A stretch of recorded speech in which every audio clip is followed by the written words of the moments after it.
him.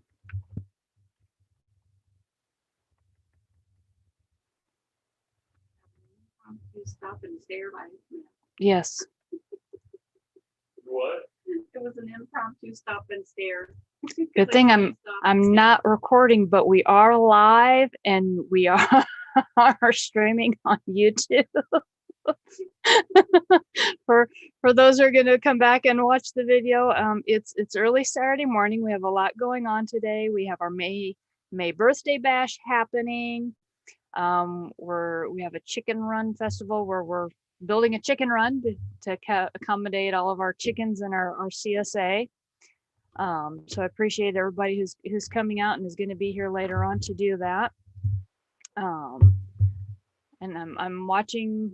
Oh, my Alex is needing to download Zoom to his phone. So as soon as he does that, then we will have him join us.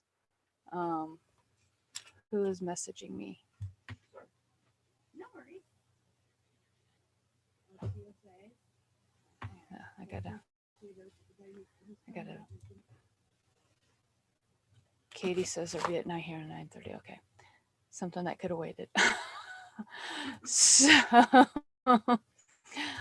welcome to our annual meeting. As was pointed out to me by LinkedIn, I have officially been doing religious work since 1992. That is when I graduated from Northwest Seminary with my very first degree in theology and everything. Trying to get my slideshow to start here so that we can start from the beginning. Try to get everybody on their way so that they can enjoy their Saturday, because I know we all have things to do. So this, like I said, this is our 26th annual board meeting. It's the 22nd of May of 2021.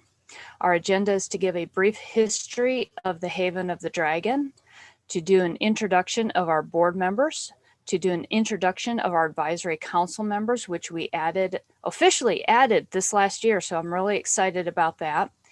Let everybody know where we are at in our 501c3 recognition process with the IRS. And we're going to try to do some. Currently, I'm the treasurer, Matt's the secretary. We would actually like to open up the secretary position to anybody who would like to apply, and then Matt will go to the treasurer. We are also looking for a media content manager position for the Haven of the Dragon. So we will go over what we are looking for in the people who apply for those volunteer positions. There are no paid positions in the Haven of the Dragon. Nobody is making any money. We are a nonprofit in the very, very, I can't think of the word, strictest sense, a literal sense. Yeah, we're quite literal. We currently have no means of being income producing for anybody, even ourselves. So we are hoping to change that coming this year. So how did Haven of the Dragon start in 1995? I spent 3, 4, 5 years back in the 90s doing things the old-fashioned way when it comes to getting a degree long distance. That meant that I would mail by post office to the seminary school my lessons. A teacher would grade it. They would then mail me my grade. I would then have to request my next course. This is all by postal because this is before the time of internet, before popularity of internet and availability of it. And then 1 month out of the year, I would have to go to Washington State, where Northwest Seminary is, so that I could have some in-person training and they could evaluate and everything else.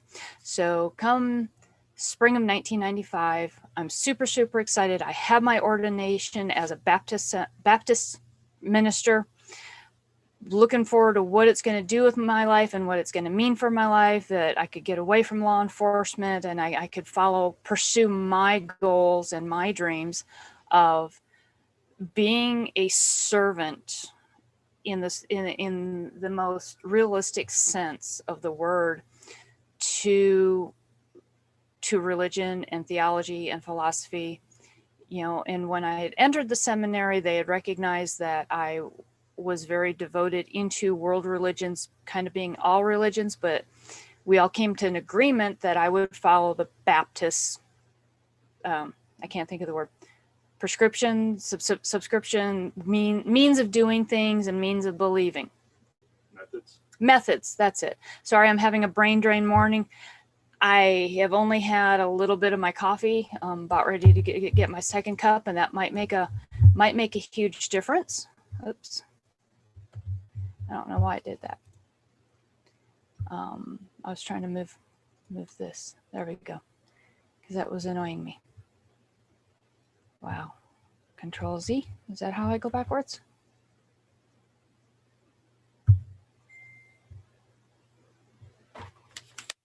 Here, can you see who's messaging me? Okay. Wow, this is really annoying. Let's come back. Let's start back from the beginning from this thing, because obviously I have gremlins this morning. So I'm living in St. Louis, and one of my best friends comes up to me and he says, Robin, I have met the love of my life. We have been friends forever, and I would like to marry this person. And I'm going, yes, my first wedding. Yes. The Baptist church had two problems with that. One, his chosen partner was a man. In 1995, same-sex marriages were frowned upon by most Christian churches.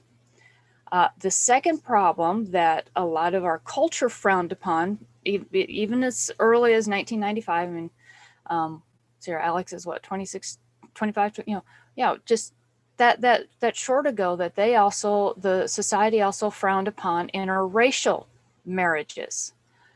And I was raised firmly to believe that love is love.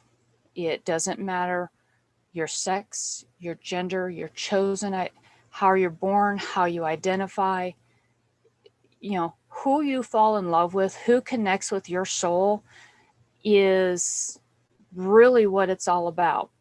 So I did a lot of soul searching and was introduced to this church that was called Universal Life Church. And got to sit and talk with their minister for a long time. And the next thing I know, I had submitted by writing to have my ordination with Universal Life Church. And I told the Baptist church where to step off, because they also told me that as a woman, I would never have my own congregation. I would always forever be an associate or an assistant pastor. And everybody who knows me can tell you right now, that did not sit well at all. Yeah, the answer is no, therefore I'm doing it anyways. So May 5th, 1995, I was very happy to perform a life ceremony for two of my best friends in St. Louis. And then we may have had a little bit too much to drink at the after party, where we all started talking about how it would be really nice to have this safe place, this haven where anybody could come in to learn about a different religion than what they grew up on, because your beliefs are very much based on your culture, and the environment in which you live in, and how you grow and adapt to your surroundings. And we were finding more and more people were not fitting in with pre-established religions. So then it was asked that, we all love dragons. That was our next thing. Is that really 6 canisters of salt there? Sorry, Alex just joined the group and his profile picture looks like 6 canisters of salt because he's salty. Gotta love Alex's humor. Love it. So we're always like, okay, well, that makes sense. We all love dragons. Dragons love knowledge. Dragons are great protectors. They are very fierce in protecting those who they love. So that is where Haven of the Dragon really came about. And I do have to credit my great-grandmothers and my grandmothers and a lot of my family for allowing me to explore as much religion as I could as soon as I, said, I'm really into religion. I'm really into history. I'm really into culture. So I have to credit my family as well for a lot of that. So that is how we started all back in May of 1995. And so we have been just kind of existing since then. For a while, we used Haven of the Dragon to sell candles and jewelry, specifically rosaries and other prayer beads.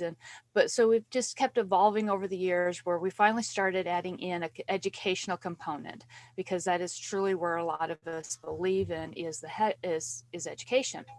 So 3 years ago now, we submitted our paperwork to the state of Texas to be a nonprofit corporation. And on there, we had myself listed as the president. My son, Alexander, stepped up to say, I really believe in what you're teaching and doing, Mom. So I'll be vice president. And then Matt has been secretary. And as we get a little bit further on, you'll see that we're looking to change some of that this year. But this last year, we finally got to add in an advisory council. So I've been really, really excited. These are 3 people who have been very helpful in my life, in keeping the Haven going and help giving us direction and momentum. So we have Mikey Lee Gravely. She is here right now. Heather Rosh. She has kind of always been in the background, but she's been kind of my grammar police and saying, hey, you need to double check your spelling. And then Michael Lobo Lopez, who's a great friend of mine. He has been, just kind of there and been a rock. Oh my gosh, I've known Michael now for 7 years, maybe longer. But he has been just a real big blessing in keeping some momentum going and giving new direction and just giving us another look. So we are going to open it up for 4 additional advisors. We would like to see anybody from any religious path apply to these positions, because we are more than just paganism. We are more than just Native. We are more than just Christianity. We are more than just universalism. We firmly believe that we are one, and so we are all together on this planet working together. So we'll be posting this out later this week, the positions that we're looking for 4 more people to go under our advisory council. So our 501(c)(3) recognition.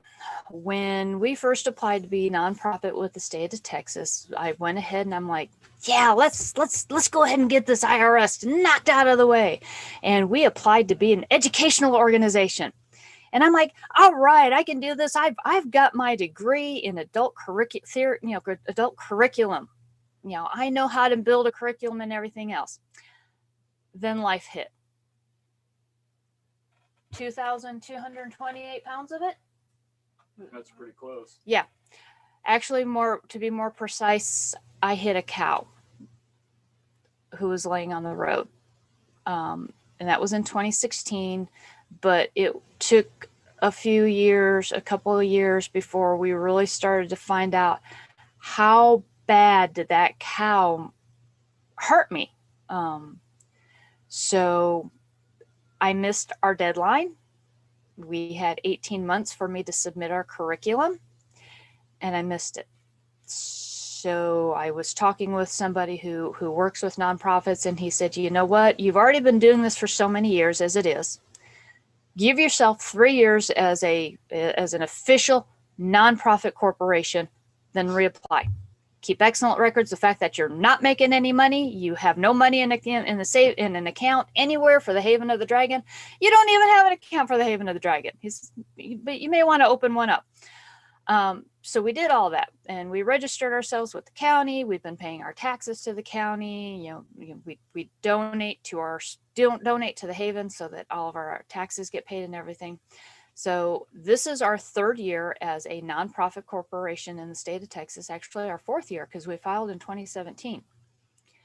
So that should help pave the way for us for 501c3 recognition. We are going to file as a religious organization. So that means you're going to see more conversations happening on our website. Probably try to establish monthly, bi-monthly semi-monthly meetings as per the IRS's guidances for us. Our secondary form of recognition will still be educational because that is our driving goal and purpose behind everything. So other changes that are coming. We needed to finally establish, how does voting work? So we decided that board members are going to be worth 2 points. We are the ones who the state's going to look to for final decisions and everything else. We currently have 3 board members, so that's a total of 6 points. Anybody who's on the advisory committee, their vote is going to be worth 1 point. So that will be 7 points total once it's completely filled. So 6 plus 7 was 13. In order for something to pass, it has to be more than 50%. So that means 7 points is needed to pass. However, we currently only have 3 advisors. So that gives us a total of 9 points. So we've got 3 board members and we got 3 advisors. 6 plus 3 is 9. So an item to pass is 5 points. We've had conversations in a private group on Facebook because we are a long distance. This is not, any of our positions are not geographically bound. I mean, 20 years ago, I probably said, yeah, no, you need to live where the Haven is because, mail takes too long and we got to have things in writing and da, da, da. No, this is the age of the internet. This is post-COVID or during COVID, whatever you want to call it. This is, pandemic, whatever you want to call it, that our world is changing on how people can meet and how they can structure their organizations. So this does open us up to anybody globally who would like to apply for these advisory positions and the next position that the next thing I'm getting ready to do. So the first thing that we came up with is we would like to have an official secretary. That way it can be taken out, the treasury can be taken off of me. Matt will then become treasurer and we would have an actual secretary. It did pass with 6 points. We had 2 people who abstained. We had 6 total points yes. There was nobody who voted no. We do like to remind everybody that all positions in the Haven of the Dragon are voluntarily and at the final discretion of the president. What that basically means, if I see that there is a personality conflict happening that cannot be resolved, I have the right to dismiss somebody at any given time. And it will not be blindsided. You will not be blindsided by the fact of it. But because this is a secretary position, I believe this is one that we have to report to the state once you go to treasurer and we actually have a secretary. Yeah, I think president and secretary are the 2 required Yeah, ones. they're the 2 required ones by the state of jobs. Texas. We essentially have paid jobs, volunteer jobs with the state of Texas.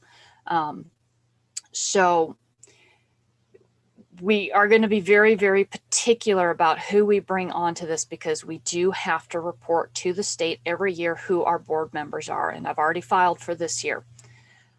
So some of the duties that the secretary is going to have is they will be responsible for ensuring meeting notes are taken, that notices go out to all board members and council members of when we are having official meetings.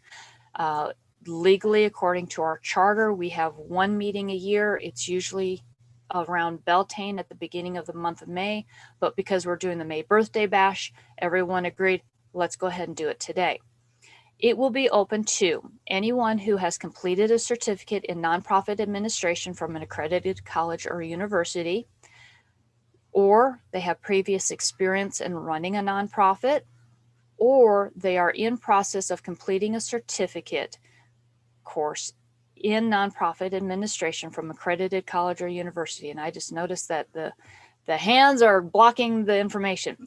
While we are a teaching organization, I don't want to have to hold somebody's hand through every single little step and process. I want somebody who is already familiar with how 501c3s operate. It doesn't necessarily have to be a religious organization, but we do want them to have familiarity with how this is done. I'm willing to teach. I'm willing to help through the first few things, but we're trying to get as much, because of my increasing disability, which is, hard for me to admit at being an independent person. I really need somebody who can do this position on their own with minimal guidance. So that's one of the things that we're looking for. The next thing we're opening it up for is a social media manager position. This did pass with 6 points as well. We had 2 abstain, 6 total points yes. Reminder that all positions in the Haven of the Dragon are voluntary and at the final discretion of the president. You screw up my website, you're gone. Sorry, that's all to it. I've spent an incredible amount of time having to build and rebuild websites over the years because somebody has come in and they decided they don't like how the website is put together. So they completely change everything without consulting everybody else first. Specifically me, because if somebody goes away that's been running my website, I need to be able to manage. I need to be able to pick up and manage the website again, or the secretary needs to be able to pick up and manage the website again. You strip out my coding, you change things, you add in coding that I'm not familiar with, and you're setting the next person up for failure. Hence, why we use Wix. Wix is very user friendly on their free and on their paid. I know there's a lot of web designers like, oh, I don't like Wix. Sorry. We like Wix. We use Wix. They have now added in a component where if you know how to code, you can put your own coding in. I can muddle through trying to update coding. Now, doing completely rewriting coding, no, I'm probably going to be BSOL. And yes, I know we're a religious organization, but you're going to hear swearing from us because we are adults. I am not the saintly, priestly person that a lot of people think I should be as a minister. I am a realist on being a minister, okay? So this position will be open to anybody with social media experience. You don't necessarily have to have gone to school for it, but if you are a whiz at social media, or you understand how social media works, you understand where all the different platforms are, and you're willing to keep our content up to date and promote us on those social medias, then that's what we're looking for.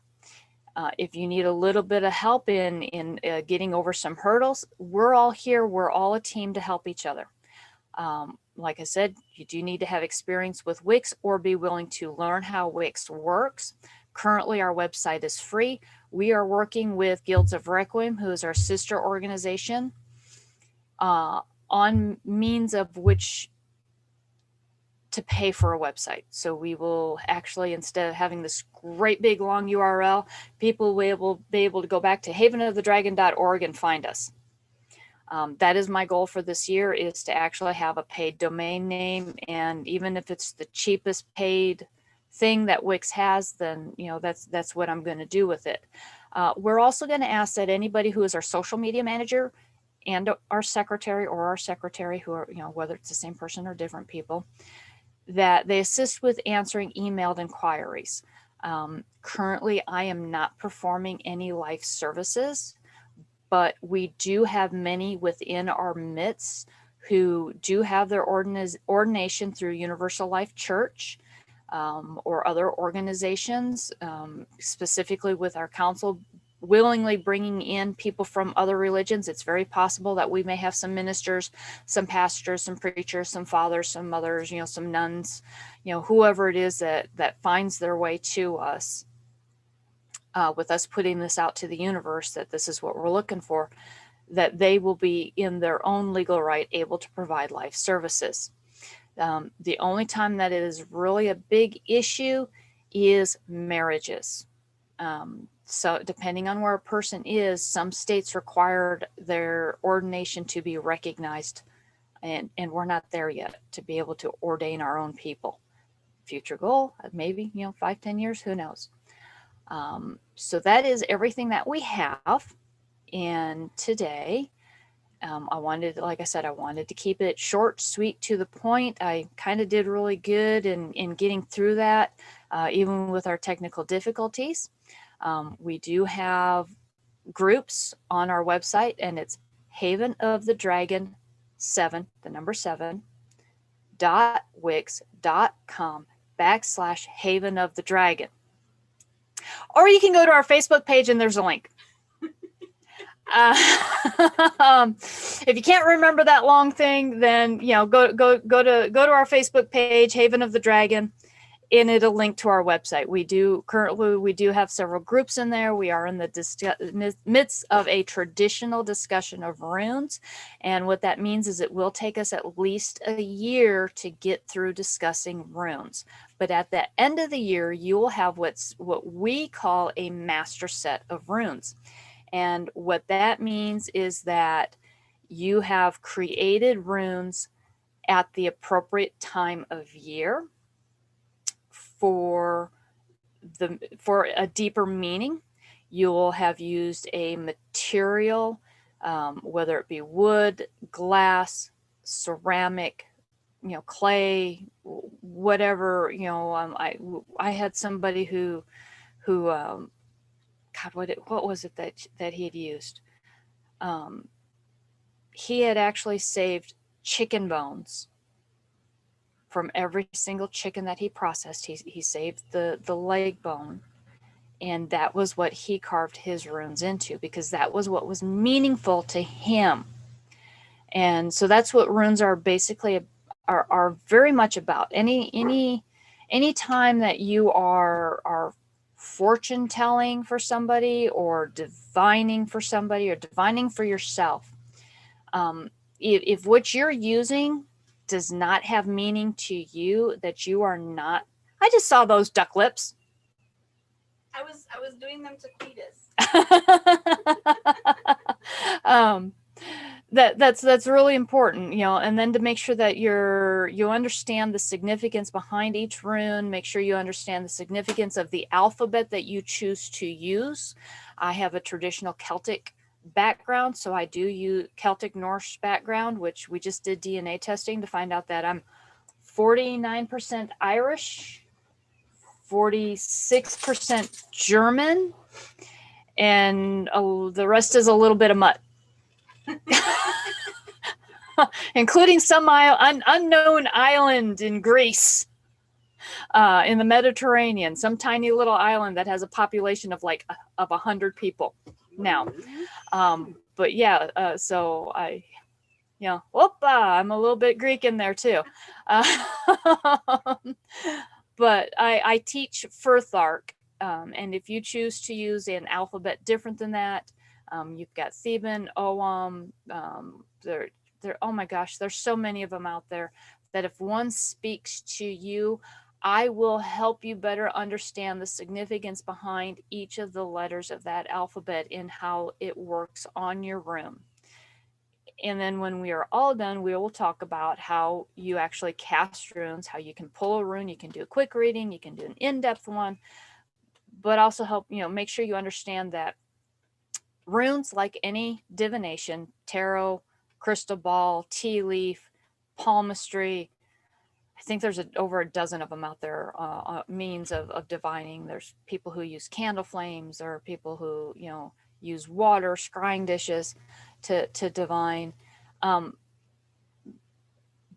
lot of it is based on intuition and feeling, and understanding that these are possible potential outcomes, especially when you start talking about the future. Because once you know about the future, you are in control of it. You are in control of being able to shape your own future. And and to learn from it. And so I'm going to end on that final note that this is what the Haven of the Dragon is about, is we are a safe place to come and study any religion. I think I currently have 7 or 8 different masters that help with answering questions in the groups. And we're going to help protect you the best that we can. We're going to help protect your right to your spiritual existence. So everyone, please be blessed, and may you ride forever upon the wings of the dragon.